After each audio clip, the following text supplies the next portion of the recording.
Hello and welcome back. In previous lecture we have discussed what is equation, what is linear equation, how to solve a linear equation, what are the solutions of linear equation. तो इससे पहले वाले lecture में हमने देखा था कि एक इक्वेशन किसे कहते हैं हम या फिर लीनियर इक्वेशन किसे कहते हैं. तो उनको रिवाइज कर लेते हैं हम एक बार. इक्वेशन एक ऐसे अलजेब्रिक एक्सप्रेशंस जिनमें इक्वालिटी का साइन यूज हो. इक्वालिटी जिसमें दो साइड्स इक्वल हो. इक्वालिटी का सिंपल सा मीनिंग है कि दोनों साइड्स बैलेंस होना चाहिए, दोनों साइड की जो वैल्यूज आए वो सेम आए. देन हमने देखा था लीनियर इक्वेशन. लीनियर इक्वेशन का सिंपल सा मीनिंग है जिसमें वेरिएबल की जो मैक्सिमम डिग्री है, मैक्सिमम पावर है, वो 1 हो आपके पास. Linear equation and one variable. तो linear equation and one variable हमने देखा था कि जिसमें जो वेरिएबल आए तो वो सिंगल वेरिएबल हो, सिर्फ x हो या सिर्फ y हो या m हो, कोई भी वेरिएबल हो लेकिन वो सिंगल ही वेरिएबल हो. नेक्स्ट आपने देखा था सॉल्यूशन. किसी भी इक्वेशन का सॉल्यूशन क्या होगा. देखो, जो भी वेरिएबल आपको क्वेश्चन में गिवन है उसकी वो वैल्यू जो उस इक्वेशन को सेटिस्फाई करे, दोनों साइड जिससे बैलेंस हो जाए, right hand side left hand side में जब आप वैल्यू रिप्लेस करो तो दोनों का वैल्यू सेम आए, तो उसको हम बोलते हैं सॉल्यूशन इक्वेशन. नेक्स्ट आपने देखा था कि रूल्स क्या होते हैं. किसी भी इक्वेशन को सॉल्व करने के लिए जो रूल्स हैं वो हम क्या रूल्स हैं. तो रूल नंबर 1 था आपके पास, सेम नंबर को हम ऐड कर सकते हैं इक्वेशन के both side, right hand side left hand side दोनों में आप सेम नंबर को ऐड कर सकते हो. रूल नंबर 2, सेम नंबर को आप सब्ट्रैक्ट कर सकते हो. जो भी चेंजेस आप करेंगे वो इक्वेशन में right hand side and left hand side both side same होना चाहिए. नेक्स्ट रूल नंबर 3 था, किसी भी नॉन जीरो नंबर से इक्वेशन में बोथ साइड आप मल्टीप्लाई कर सकते हो. कोई भी नॉन जीरो नंबर हो सकता है, उससे आप दोनों साइड मल्टीप्लाई कर सकते हो. रूल नंबर 4, आप सेम नंबर से नॉन जीरो नंबर से बोथ साइड इक्वेशन को डिवाइड कर सकते हो.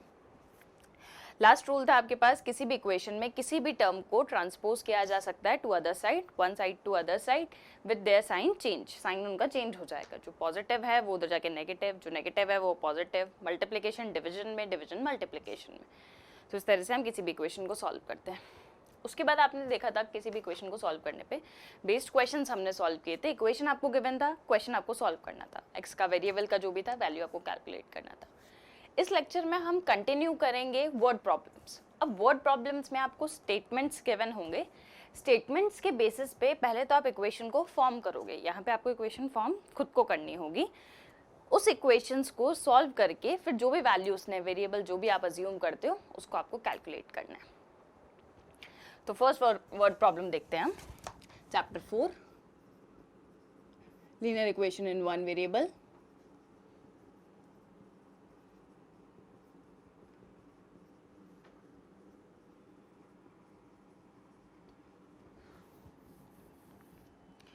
Word problems.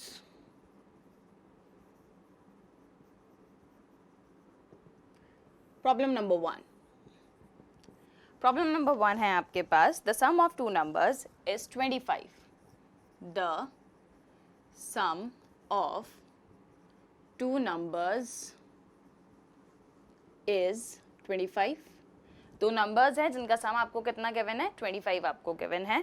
One of the numbers exceed one of the number exceeds the other by 9. Find the number.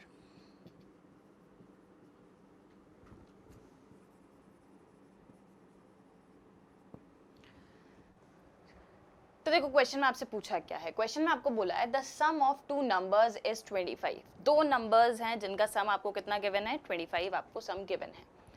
Next आपसे पूछा है one of the numbers exceed the other by 9. एक जो number है, दो में से जो एक नंबर है वो दूसरे नंबर से 9 ज्यादा है. एक्सीड्स वर्ड जहां भी यूज आ जाए इसका मतलब वो उससे 9 ज्यादा है. जैसे एक वैल्यू अगर 10 होगी तो दूसरा वैल्यू कितना हो जाएगा, 10 + 9 19. तो आपको बोला है कि दो में से एक नंबर दूसरे नंबर से 9 ज्यादा है, 9 एक्सीड करता है. फाइंड द नंबर्स, आपको नंबर्स फाइंड आउट करना है. तो देखिए, जब भी आप वर्ड प्रॉब्लम सॉल्व कर रहे हैं, इक्वेशन आपको फॉर्म करनी है, हमेशा क्वेश्चन को आपने पूरा रीड किया, उसके बाद वापस से आपको कौन सी लाइन रीड करनी है, क्वेश्चन की लास्ट लाइन.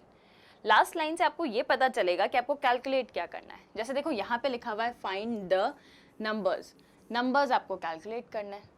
जो आपसे पूछा जाता है क्वेश्चन में, जो आपको फाइंड आउट करना है वही आपका वेरिएबल हो जाएगा. जैसे यहाँ पे आपसे क्या पूछा गया है, नंबर्स. दो नंबर्स हैं, तो आप एक नंबर को क्या ले लीजिए, x। अब दूसरा नंबर क्या हो जाएगा, क्वेश्चन में आपको बोला देखो the other number exceeds by 9, जो सेकंड नंबर है वो फर्स्ट नंबर से 9 ज़्यादा है। तो इस लास्ट लाइन से आपको हमेशा हिंट मिलता है कि आपको कैलकुलेट क्या करना है। अभी क्वेश्चन में बोला है फाइंड द नंबर, तो let the number be x, find the age, find his present age, तो प्रेजेंट एज भी x। जो भी क्वेश्चन में पूछा जाए आप उसको वेरिएबल अज्यूम कीजिए, वेरिएबल एक्स वाई जो भी आपको लेना है, ठीक है। तो हमें नंबर्स कैलकुलेट करने थे, तो let the first number be, let one number is x। एक नंबर आपने क्या ले लिया, x ले लिया। अब क्वेश्चन की नेक्स्ट लाइन आपको बोलती है one of the number exceeds, exceeds मतलब ज्यादा, ज्यादा मतलब प्लस, कितना ज्यादा है 9, सो अदर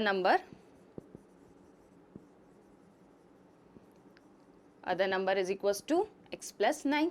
एक नंबर x है तो दूसरा नंबर कितना हो जाएगा x प्लस 9, भाई उसने बोला है ना एक्सीड्स करता है, एक्सीड्स का मतलब है ज्यादा, ज्यादा मतलब प्लस, तो एक x लिया था तो दूसरा कितना हो गया x प्लस 9 हो गया।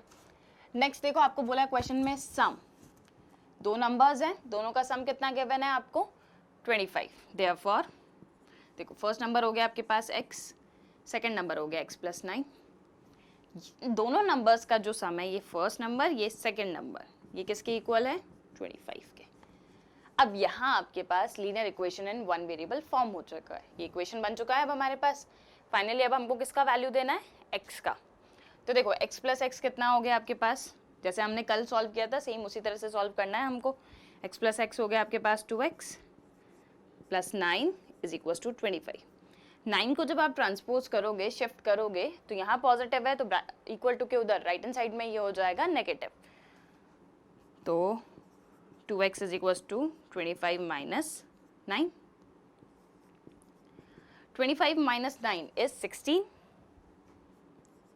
अब देखो 2x इज इक्वल टू 16 आ रहा है, 2 यहाँ मल्टीप्लिकेशन में है, ट्रांसपोज जब करेंगे तो क्या हो जाएगा डिवाइड में, तो value of x is 16 divided by 2 that is 8। तो फर्स्ट नंबर आपके पास आ गया 8 और सेकंड नंबर कितना आ जाएगा, देखो एक नंबर आपने x लिया था तो x का वैल्यू आया 8 आपके पास। नेक्स्ट नंबर आपने लिया था x प्लस 9, x का वैल्यू है 8, 8 प्लस 9 कितना हो जाएगा आपके पास 17। तो therefore one number is 8 and other number 8 plus 9 that is 17. Therefore the two numbers are whose sum is 25 are 8 and 17. तो दोनों नंबर्स हो गए आपके पास, एक तो 8 हो गया और एक 17 हो गया। तो ये था अपना क्वेश्चन नंबर 1। इसी टाइप के कुछ और क्वेश्चंस हम देखते हैं। प्रोसीजर बिल्कुल सेम है, लास्ट लाइन से आपको हिंट मिलेगा कि वेरिएबल किसको अज्यूम करना है और उसके बाद क्वेश्चन का लैंग्वेज आपको पढ़ते जाना है, word to word, line to line equation form करना है और फिर जैसे हम नॉर्मली इक्वेशन को सॉल्व करते थे वैसे आपको सॉल्व करना है। Question number 2,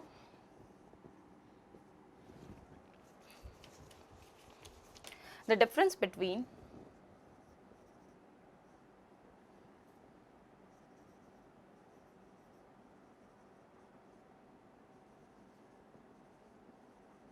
two numbers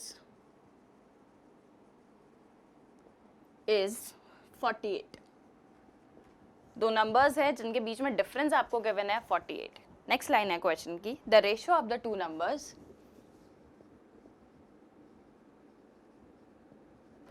the ratio of the two numbers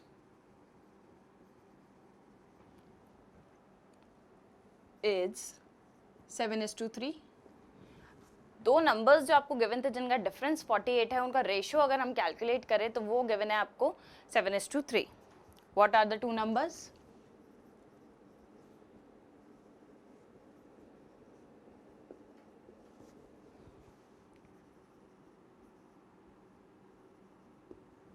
question हम आपसे पूछा है कि दोनों नंबर्स क्या होंगे। तो देखिए क्वेश्चन में की लाइन को वापस से हम रीड करते हैं। The difference between two numbers is 48। दो नंबर्स हैं जिनका डिफरेंस आपको कितना गिवन है 48, और इन नंबर्स का रेशियो अगर आप कैलकुलेट करते हैं तो आपको गिवन है 7:3। What are the two numbers? दो नंबर्स क्या होंगे? तो देखिए गिवन रेशियो है आपको 7:3। जब भी आपको रेशियो गिवन हो तो आप उसको किससे मल्टीप्लाई कर दो, वेरिएबल से। जैसे आपको दो नंबर्स का रेशियो गिवन है 7:3, तो आपके जो नंबर्स हो जाएंगे वो हो जाएंगे 7x एंड 3x, क्योंकि कुछ ना कुछ वो 7 का मल्टीपल और 3 का मल्टीपल आएगा, क्योंकि रेशियो एक सिंपलेस्ट फ्रैक्शन होता है, सिंपलेस्ट वैल्यू होती है। तो अगर हम नंबर्स लेंगे तो कुछ ना कुछ मल्टीपल्स होने चाहिए, तो इसलिए हम उसको किससे मल्टीप्लाई कर देते हैं, किसी वेरिएबल से। तो let the variables be x, तो नंबर हो जाएगा आपका 7x and 3x। given ratio is equals to 7:3. Therefore numbers are 7x and 3x। दो नंबर्स हो गए आपके पास 7x एंड 3x। अब देखो क्वेश्चन में आपको क्या गिवन है, द डिफरेंस। डिफरेंस का मतलब क्या हो गया, माइनस सब्ट्रैक्शन। तो दो नंबर्स आपके थे 7x एंड 3x, तो 7x माइनस 3x, डिफरेंस आपको गिवन है 48। तो दोनों का डिफरेंस कितना आ गया आपके पास, 48 डिफरेंस आ गया। तो 7x माइनस 3x वो आपके पास 4x, 7 minus 3 is 4, 4x is equal to आ गया आपके पास 48। Therefore x is equal to, देखो यहाँ पे मल्टीप्लिकेशन में है 4, ट्रांसपोज जब करेंगे तो किस में आ जाएगा, डिवाइड में। तो डिवाइड में कैसे लिखेंगे हम, ये आ गया आपके पास 48/4। x is equal to 4 1 4, 4 2 8। तो वैल्यू ऑफ x कितना आया आपके पास, वैल्यू ऑफ x आ गया आपके पास 12। देयरफॉर नंबर्स आर, देखिए फर्स्ट नंबर था आपके पास 7x, 7x का मतलब हो गया 7 × 12, दैट इज 84। तो फर्स्ट नंबर आया आपके पास 84। सेकेंड नंबर था आपके पास 3x, 3 मल्टीप्लाई बाय 12, 12 3 36। तो फाइनल वैल्यू, फाइनल जो नंबर्स आए आपके पास वो आ गए आपके पास 84 एंड 36। दो नंबर्स हमें कैलकुलेट करने थे, दोनों नंबर्स आ गए आपके पास 84 एंड 36। इनका रेशियो 7:3 होगा और इनका डिफरेंस 48 होगा।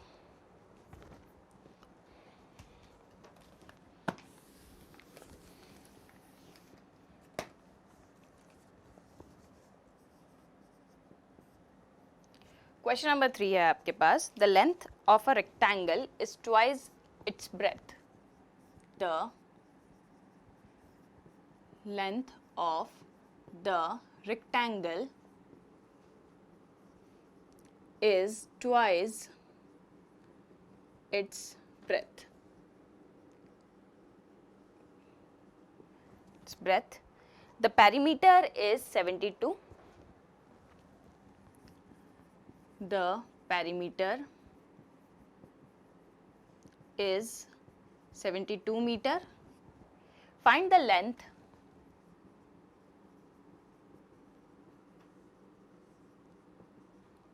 and breadth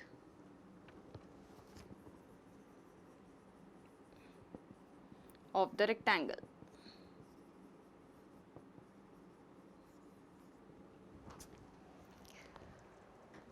तो देखिए नेक्स्ट क्वेश्चन क्या है आपके पास, the length of the rectangle is twice its breadth. एक रेक्टेंगल है जिसका जो लेंथ है वो विड्थ का ट्वाइस है।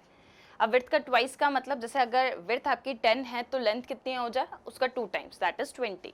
तो अगर लेंथ हम x लेंगे, sorry length of the rectangle is twice it's width, अगर आप विड्थ को x ले रहे हो तो लेंथ कितना हो जाएगा, x का ट्वाइस। x का ट्वाइस का मतलब 2 times of x।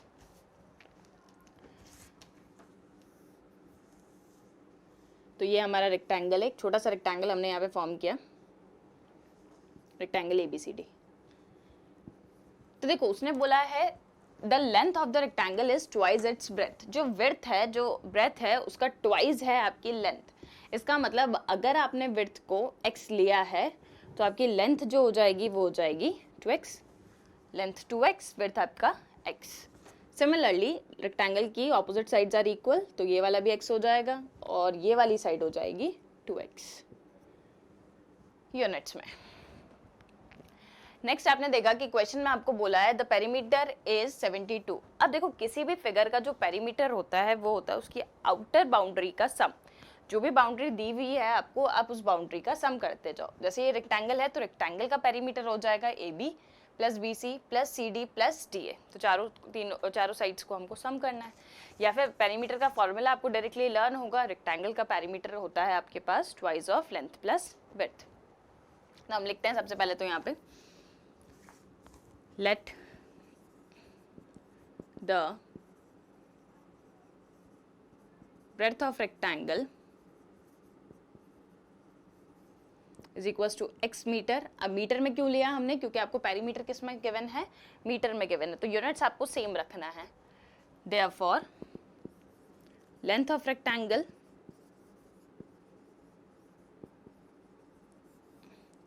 To times का मतलब हो गया आपके पास 2x metre. Given perimeter is 72 metres.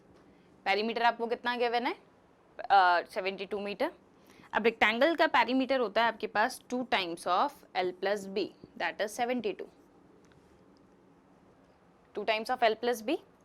तो अब देखो यहाँ पे हम पुट करते हैं वैल्यूज। L का वैल्यू कितना था आपके पास, लेंथ था आपके पास 2x, ब्रेड्थ था आपके पास x is equals to 72। 2 multiply by 2x plus x कितना हो गया आपके पास 3x। तो 3x is equals to 72। therefore 3 2 ज़ा 6x is equals to 72, x is equals to 72 upon 6, that is 12। तो x का वैल्यू कितना आया आपके पास 12। अब आपको कैलकुलेट क्या करना था, find the length and width. ये तो x का वैल्यू आया, अब हम लेंथ और विड्थ कैलकुलेट करते हैं इसका। therefore length is equals to 2x, x का वैल्यू आया आपके पास 12, 12 2 ज़ा 24 मीटर। यूनिट्स का हम ध्यान रखें, क्योंकि पेरीमीटर मीटर में था इसलिए सारी जो यूनिट्स आएंगी, सारी जो डायमेंशंस की जो यूनिट आएगी वो आएगी आपके पास meter. Similarly breadth is equals to x, that is 12 meter. तो लेंथ आ गया आपके पास 24 मीटर और विड्थ आ गई आपके पास 12 मीटर। आपको दिख भी रहा है इसका डबल ही आ रहा है, ठीक है। और पेरीमीटर कैलकुलेट करेंगे तो अगेन कितना आ जाएगा 72।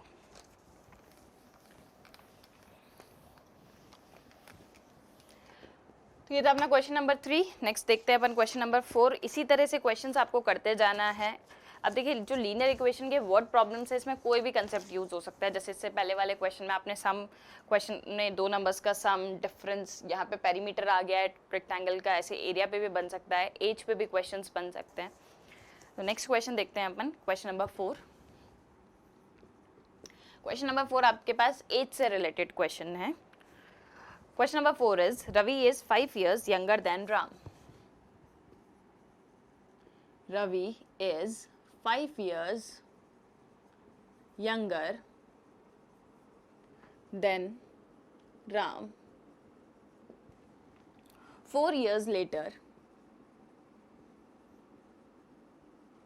4 years later, Ram will be twice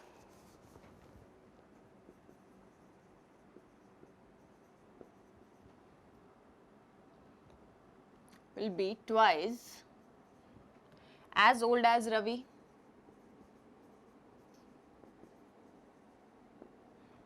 Find their present ages.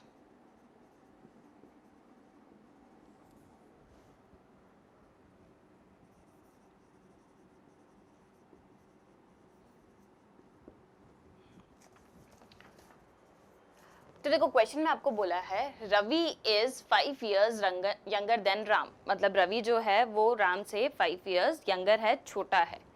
Next 4 years letter, 4 साल बाद, Ram will be twice as old as Ravi. जो राम की एज है वो रवि की एज का twice is for 2 times, double हो जाएगा। Find there present ages. आपको उनका क्या कैलकुलेट करना है, प्रेजेंट एज। तो देखो मैंने आपको पहले भी बताया था कि क्वेश्चन में वेरिएबल हमें किसे अज्यूम करना है, जो भी लास्ट लाइन में पूछा है। लास्ट लाइन से आपको हमेशा हिंट मिलेगा। तो देखो यहाँ पे आपको बोला है फाइंड देयर प्रेजेंट एज, और जब भी एज से रिलेटेड वाले क्वेश्चंस हम सॉल्व कर रहे हैं तो आप एजेस को, प्रेजेंट एजेस को ही हम अज्यूम करें। अब ऐसा क्यों होता है, प्रेजेंट एज को हम क्यों अज्यूम करते हैं? देखिए सबसे पहले तो हम एक कंसेप्ट समझते हैं। अगर किसी पर्सन की प्रेजेंट एज 10 ईयर्स है तो 5 साल बाद आफ्टर 5 ईयर्स उसकी एज कितनी हो जाएगी 10 + 5 दैट इज 15 ईयर्स। या अगर आपसे पूछा जाए कि किसी पर्सन की प्रेजेंट एज 10 ईयर्स है और 3 साल पहले उसकी एज क्या थी, तो आप क्या करेंगे -3 दैट इज 7।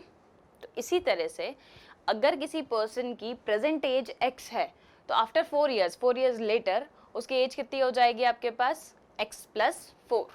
सिमिलरली किसी पर्सन की प्रेजेंट एज आपने x अज्यूम किया है तो 3 ईयर्स अगो उसका एज कितना होगा x - 3। तो ये हमें ध्यान रखना है, प्रेजेंट एज आप x अज्यूम करेंगे, फिर जितना बाद का पूछा है तो उतने ईयर्स ऐड हो जाएंगे और जितना पहले का दिया हुआ है उतने ईयर्स हम सब्ट्रैक्ट करेंगे। तो देखो क्वेश्चन में आपको बोला है प्रेजेंट एजेस कैलकुलेट करनी है, तो सबसे पहले हम प्रेजेंट एजेस अज्यूम करेंगे, रवि का प्रेजेंट एज एंड राम का प्रेजेंट एज। तो यहाँ पे हमको एक रिलेशन और गिवन है, Ravi is 5 years younger than Ram. तो सबसे पहले हम किसकी एज अज्यूम करते हैं, राम की, क्योंकि रवि का कंपैरिजन राम से गिवन है। तो हम लेते हैं let the present age of Ram is x years.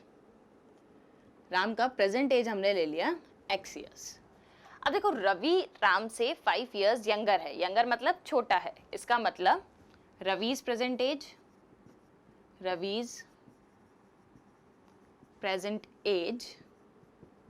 हो जाएगी x - 5 ईयर्स, क्योंकि वो सिर्फ 5 ईयर्स अगर यंगर था तो उसकी एज अगर x थी तो रवि का एज हो जाएगा x - 5 ईयर्स। नेक्स्ट आपको बोला है 4 ईयर्स लेटर, 4 साल बाद। तो 4 साल बाद का हम देखते हैं क्या होगा। 4 ईयर्स लेटर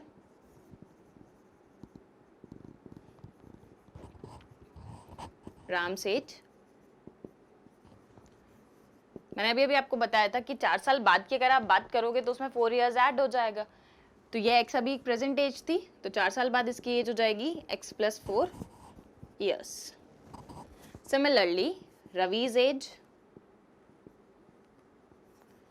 अभी देखो रवि का प्रेजेंट एज कितना गिवन है x - 5, तो आफ्टर 4 ईयर्स उसका एज कितना हो जाएगा x - 5 + 4 + 4 किया आपने, +4 ईयर्स, -5 + 4 इज -1, तो उसका एज हो जाएगा x - 1 ईयर्स। तो यहाँ तक तो आपने टर्म्स कैलकुलेट कर ली कि प्रेजेंट एज थी राम की और प्रेजेंट एज रवि की, आफ्टर 4 ईयर्स राम की एज और रवि की प्रेजेंट एज। नेक्स्ट आपको कैलकुलेट करना है, जो इक्वेशन अब हम फॉर्म करेंगे दैट इज, देखो क्वेश्चन में लिखा है 4 years later Ram will be twice as old as Ravi. 4 साल बाद राम की जो एज है, तो राम का एज कितना आया आपके पास x + 4, वो रवि का एज दैट इज x - 1 का क्या होगा, डबल होगा। इसको हम ऐसे लिख लेते हैं, देखो Ram's age will be twice, that is 2 times Ravi's age। तो ये इक्वेशन में अब हम वैल्यू पुट कर दें, राम का एज कितना आया x + 4, 2 टाइम्स रवि का एज कितना आया आपके पास x - 1। तो फाइनली अब आपके पास लीनियर इक्वेशन इन 1 वेरिएबल आप फॉर्म कर चुके हो। अब नेक्स्ट आपको करना क्या है, वैल्यू ऑफ x कैलकुलेट करना है। तो यहाँ से हम इसको सिंप्लीफाई करते हैं, x + 4 2x - 2, वेरिएबल्स एक साइड, कांस्टेंट एक साइड। तो देखिए ये x यहाँ पे था, 2x जब ट्रांसपोज किया तो ये माइनस का 2x हो गया, वेरिएबल्स एक साइड आ गए हमारे पास। फिर देखिए यहाँ पे राइट हैंड साइड में -2 और ये +4 को जब आपने ट्रांसपोज किया तो ये हो गया आपके पास -4। तो x - 2x is -x, -2 - 4 is -6, therefore value of x is 6। तो x का वैल्यू कितना आया आपके पास 6। x आपने किसको अज्यूम किया था, present age of Ram, therefore Ram's present age, x की वैल्यू कितनी आई थी आपके पास 6 ईयर्स, तो राम का प्रेजेंट एज हो गया आपके पास 6 ईयर्स, और रवीज प्रेजेंट एज, तो देखो रवि का प्रेजेंट एज आपने कितना अज्यूम किया था x - 5, x का वैल्यू आया आपके पास 6 - 5 दैट इज 1 ईयर। तो प्रेजेंट एज ऑफ राम आपको मिला 6 years और प्रेजेंट एज ऑफ रवि आपको मिला 1 year। तो जो क्वेश्चन में पूछा था वो हमने सॉल्व कर लिया। प्रेजेंट एज पूछा था तो आपको प्रेजेंट एज बताना है। तो प्रेजेंट एज की values I 6 years and 1 year।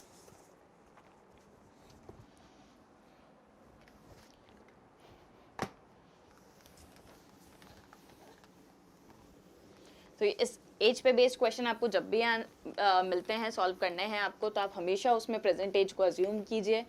अगर 4 साल बाद या कितने भी ईयर्स बाद की बात कर रहा है तो फिर प्लस करना है, और अगो या 3 years बिफोर ऐसे वर्ड्स यूज हों तो आपको माइनस करना है वैल्यूज को। जितना ईयर्स पहले की बात हो रही है तो x-3 x-4 जो भी ईयर्स हैं उसको हम माइनस कर देंगे। नेक्स्ट क्वेश्चन लेते हैं, क्वेश्चन नंबर 5। क्वेश्चन नंबर 5 में आपको बोला है a number is divided into 2 parts. A number is divided into 2 parts such that one part is 10 more than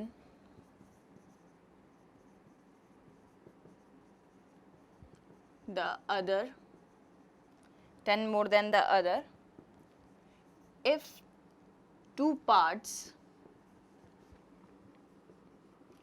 are in the ratio 5:3, find the numbers. Find the number and the 2 part.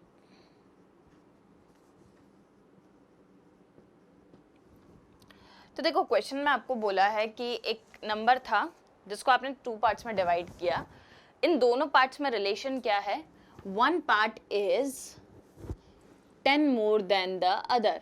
एक part दूसरे part से 10 ज्यादा है। जैसे एक value अगर x है तो दूसरा वैल्यू कितना हो जाएगा? x+10 हो जाएगा। नेक्स्ट आपको बोला है कि जो नंबर्स है इनका रेशियो आपको कितना गिवन है? जो पार्ट्स का रेशियो है वो कितना गिवन है आपको? 5:3। मतलब दोनों पार्ट्स को अगर हम सिंप्लीफाई करते हैं तो रेशियो जो सिंपलेस्ट फॉर्म आएगी वो आएगी आपके पास 5:3। फाइंड द नंबर, आपको वो नंबर कैलकुलेट करना है, एंड द 2 पार्ट्स, आपको दोनों पार्ट्स कैलकुलेट करना है। तो देखो सबसे पहले तो नंबर हमें चाहिए और 2 पार्ट्स हमें चाहिए। तो वेरिएबल हम किसे अज्यूम करते हैं? यहाँ पे हम वेरिएबल ले लेते हैं जो पार्ट्स हैं, क्योंकि आपको पार्ट्स कैलकुलेट करना है और पार्ट्स में रिलेशन भी आपको गिवन है। जो रेशियो गिवन है वो भी आपको 2 पार्ट्स का गिवन है, और यहाँ पे भी ये जो रिलेशन गिवन है ये भी 2 पार्ट्स का गिवन है। तो let the first part,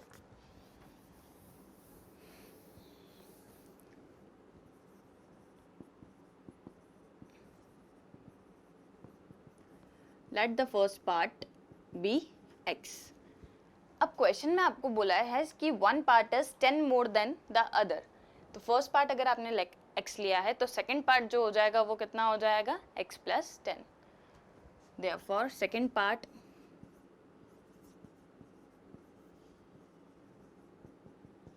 x+10। एक पार्ट x लिया था, दूसरा पार्ट 10 मोर था, 10 ज़्यादा था, एक्सीड कर रहा था, तो इसलिए दूसरा पार्ट हो गया आपके पास x+10। नेक्स्ट आपको बोला है, देखो गिवन रेशियो है आपके पास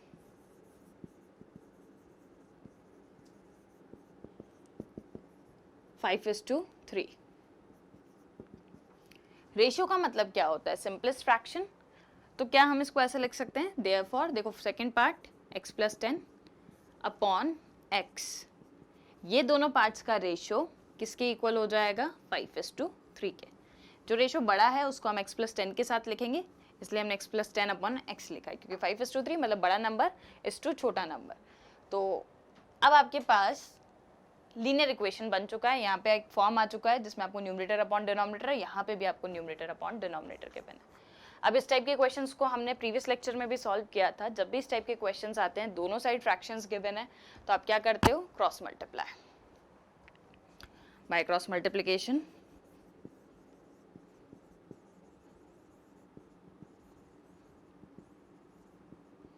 जो क्रॉस मल्टीप्लिकेशन है मतलब 3 मल्टीप्लाई होगा इससे, x मल्टीप्लाई होगा 5 से। तो मल्टीप्लाई करते हैं हम। 3 मल्टीप्लाई होगा देखो x+10 से, 5 मल्टीप्लाई होगा x से, ब्रैकेट से मल्टीप्लाई करते हैं इसको, तो ये हो गया आपके पास 3x plus 30 is equals to 5x। अब वेरिएबल्स एक साइड और कांस्टेंट एक साइड, तो देखो ये हो गया आपके पास 3x minus 5x is equals to minus 30। यहाँ पे कोई कांस्टेंट है नहीं इसलिए माइनस 30 आएगा only. 3x minus 5x is minus का 2x माइनस का 30। x का वैल्यू आ जाएगा आपके पास minus 30 upon minus 2 that is 15। तो वैल्यू ऑफ x आपको कितना मिल गया? 15 मिल गया। नेक्स्ट हम सॉल्व करते हैं। Therefore first part,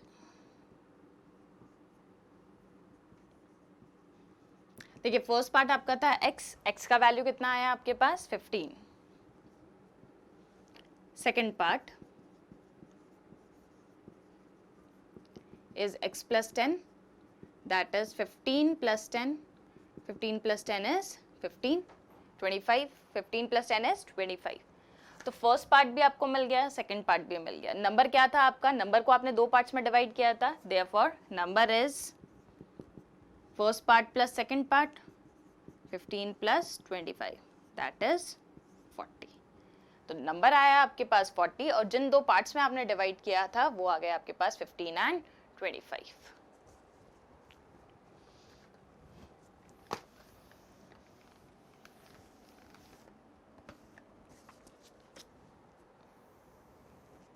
Question number 6.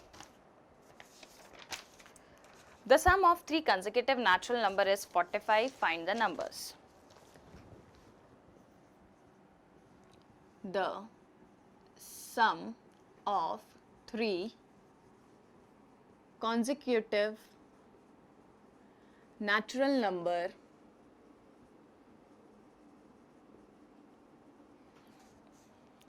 is 45. Find the numbers. तो देखिए क्वेश्चन में आपको बोला है कि तीन कंसेक्यूटिव नंबर्स हैं, नेचुरल नंबर्स आपको गिवन हैं और इन नेचुरल नंबर्स का जो सम है वो आपको 45 गिवन है। तो सबसे पहले तो हम कंसेक्यूटिव का मतलब समझते हैं। कंसेक्यूटिव का मतलब होता है विदाउट स्किपिंग, आपको एक भी नंबर को स्किप नहीं करना है, एक के बाद एक जो नंबर आते हैं जैसे 1 2 3, तो 1 2 3 आर कंसेक्यूटिव नंबर्स, 3 4 5 10 11 12 मतलब कंटिन्यू। अब कंटिन्यू नंबर आपको कैसे मिलते हैं? +1 करने पे, जैसे 1 अगर एक नंबर है तो नेक्स्ट नंबर आपको नेक्स्ट कंसेक्यूटिव नंबर मिलेगा आपको +1 करने पर, 1 + 1 is 2। नेक्स्ट कंसेक्यूटिव नंबर मिलेगा आपको +1 करने पे, 2 + 1 is 3। तो देखो यहाँ पे आपको बोला है the sum of 3 consecutive numbers, 3 consecutive natural numbers. इसका मतलब अगर एक नंबर x है तो नेक्स्ट नंबर कैसे मिलेगा आपको? x + 1। उसके बाद नेक्स्ट कंसेक्यूटिव नंबर आपको वापस कैसे मिलेगा? x + 1 + 1 that is x + 2। तो हम लेते हैं, देखो late the first natural number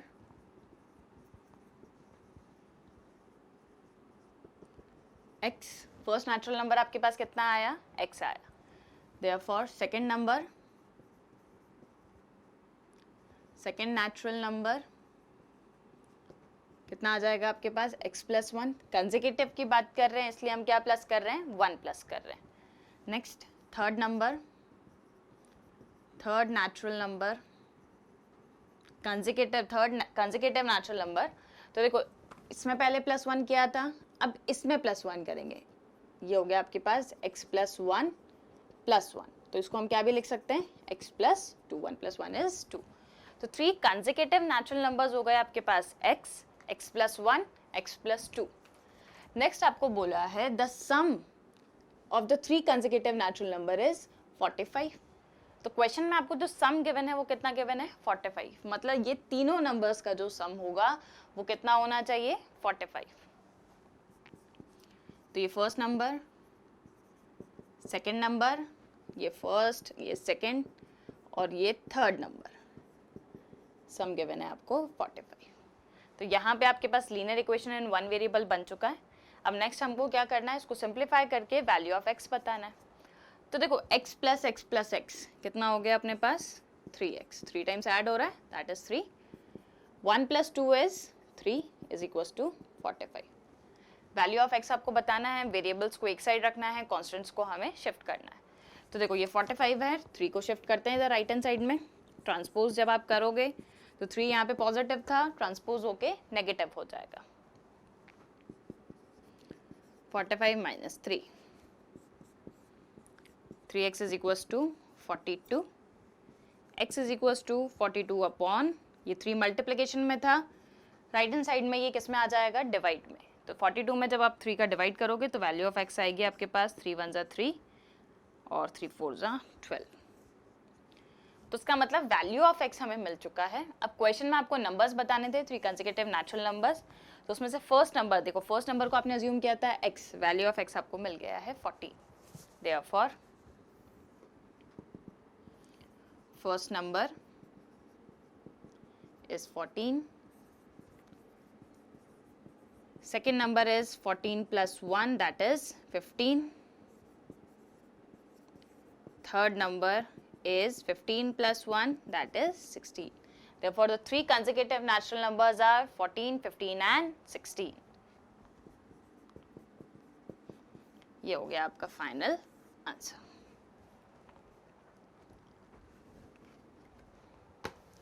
तो इस तरह से ये कंसेक्यूटिव नंबर्स के लिए क्वेश्चन था। जब आपको कंसेक्यूटिव नंबर्स दिए हुए थे, कंसेक्यूटिव का सिंपल सा मतलब है जिसमें आप +1 करते जाओ, आपको नेक्स्ट नंबर मिलता जाएगा। नेक्स्ट क्वेश्चन हम लेते हैं।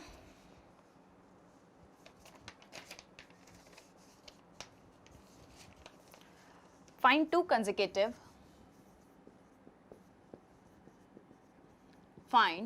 2 consecutive even numbers such that smaller of the two numbers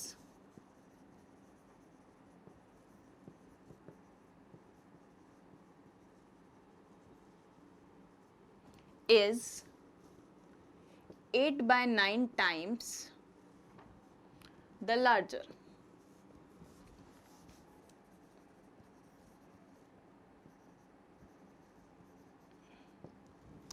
अब देखो यहाँ पे क्वेश्चन थोड़ा सा ट्विस्ट हो गया, लास्ट लाइन की जगह फर्स्ट लाइन में आपसे पूछ लिया है find the 2 consecutive even numbers. अभी हमने प्रीवियस वाला क्वेश्चन किया था कंसेक्यूटिव नेचुरल नंबर पे, यहाँ पे आपको क्वेश्चन करना है कंसेक्यूटिव इवन नंबर। तो अब देखो इवन नंबर आपको कैसे मिलते हैं। जैसे फर्स्ट इवन नंबर है आपके पास 2, नेक्स्ट नंबर आएगा आपके पास 3 4, तो ये फर्स्ट इवन नंबर हुआ। सेकेंड इवन नंबर हो गया आपके पास 4, नेक्स्ट आएगा आपके पास 5, फिर आएगा 6, तो again 6 is an even number. तो 2 के बाद नेक्स्ट इवन आपको कब मिला, 2 + 2 करने पे एक नंबर स्किप होगा मतलब बीच में। फिर 4 के बाद आपको कब मिला, अगेन +2 करने पे। अगर हम कंसेक्यूटिव की बात करते हैं, सिर्फ कंसेक्यूटिव की, तो आपको मिलता है x + 1। अगर हम बात करें कंसेक्यूटिव इवन, जैसे 2 है, 2 के बाद नेक्स्ट इवन नंबर कौन सा है, 4। कंसेक्यूटिव इवन नंबर कौन सा है, 4। तो 2 से 4 आपको कैसे मिल रहा है, +2 करने पे। अगेन 4 के बाद नेक्स्ट कंसेक्यूटिव नंबर कौन सा है आपके पास, 6। तो 4 से 6 आपको कैसे मिला, अगेन +2 करने पे। तो सिमिलरली अगर हम x लें फर्स्ट नंबर, तो नेक्स्ट कंसेक्यूटिव इवन नंबर आपको कैसे मिलेगा, x + 2 करने पे। तो ये आपको डिफरेंस ध्यान रखना है कि कभी भी अगर आपको कंसेक्यूटिव नंबर्स बोला जाए तो आपको +1 करना है, कंसेक्यूटिव इवन या कंसेक्यूटिव ऑड बोला जाए तो आपको +2 करना है।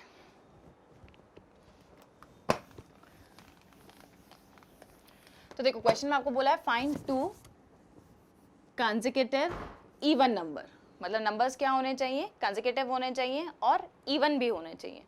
तो let the first number B,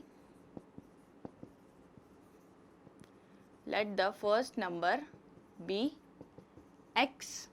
तो x का नेक्स्ट कंसेक्यूटिव इवन नंबर कितना हो जाएगा आपके पास, therefore consecutive even number is x + 2। तो एक नंबर x था, उसका कंसेक्यूटिव इवन नंबर कितना हुआ आपके पास, x + 2। अब नेक्स्ट आपको क्या बोला है, सच दैट स्मॉलर, उन दोनों में से जो छोटा नंबर है। तो x और x + 2 में से स्मॉलर कौन सा होगा, x होगा, क्योंकि +2 हो रहा है तो ये आपके पास लार्जर नंबर हो जाएगा। दोनों में से जो छोटा नंबर है that is 8 by 9 times the larger, छोटा नंबर बड़े वाले नंबर का 8 by 9 टाइम्स है। तो देखो इसको इक्वेशन की फॉर्म में हम कैसे लिखेंगे, स्मॉलर नंबर, पहले हम इसको ऐसे वर्ड्स में लिख लेते हैं, smaller number is 8 by 9 times larger number. दोनों में से जो छोटा नंबर है दैट इज x और x + 2 में से छोटा नंबर कौन सा होगा, x होगा, 8 by 9 टाइम्स है। लार्जर नंबर कौन सा है आपके पास, x + 2। तो फाइनली अब आपके पास linear equation in one variable form हो चुका है। अब आपको सॉल्व करके क्या करना है, बस x का वैल्यू कैलकुलेट करना है। यहाँ पे ये जो 9 है ये इस पूरा डिनोमिनेटर में है, तो 9 को हम क्रॉस मल्टीप्लाई करके यहाँ पे शिफ्ट कर देंगे। तो जैसे ही क्रॉस मल्टीप्लिकेशन होगा तो ये 9 यहाँ पे मल्टीप्लाई होगा, यहाँ पे डिवाइड है, ट्रांसपोजिशन के बाद जब लेफ्ट हैंड साइड में वो शिफ्ट होगा तो किस में कन्वर्ट हो जाएगा, मल्टीप्लिकेशन में। 9x = 8x + 2। 9x = देखो 8 को मल्टीप्लाई किया x से, 8x, 8 × 2 is 16। Again linear equation आपके पास सिंप्लीफाइड फॉर्म में आ गई है। नेक्स्ट अब आपको क्या करना है, वेरिएबल्स को लेफ्ट हैंड साइड में और कांस्टेंट्स को राइट हैंड साइड में। तो ये 8x जब ट्रांसपोज होगा, यहाँ पे साइन पॉजिटिव है, ट्रांसपोज होके साइन किस में चेंज हो जाएगा, नेगेटिव में। 9x - 8x = 16। 9 में से 8 सब्ट्रैक्ट किया, वैल्यू आई आपके पास x ओनली, x = 16। तो क्वेश्चन में आपसे दो कंसेक्यूटिव इवन नंबर्स पूछे थे, एक को आपने अज्यूम किया था x, तो वैल्यू ऑफ x आपको मिल गई 16। नेक्स्ट कंसेक्यूटिव इवन नंबर था आपके पास x + 2, मतलब 16 + 2 that is 18। Therefore first even number = 16, next even number is 16 + 2 that is 18. Therefore, consecutive even numbers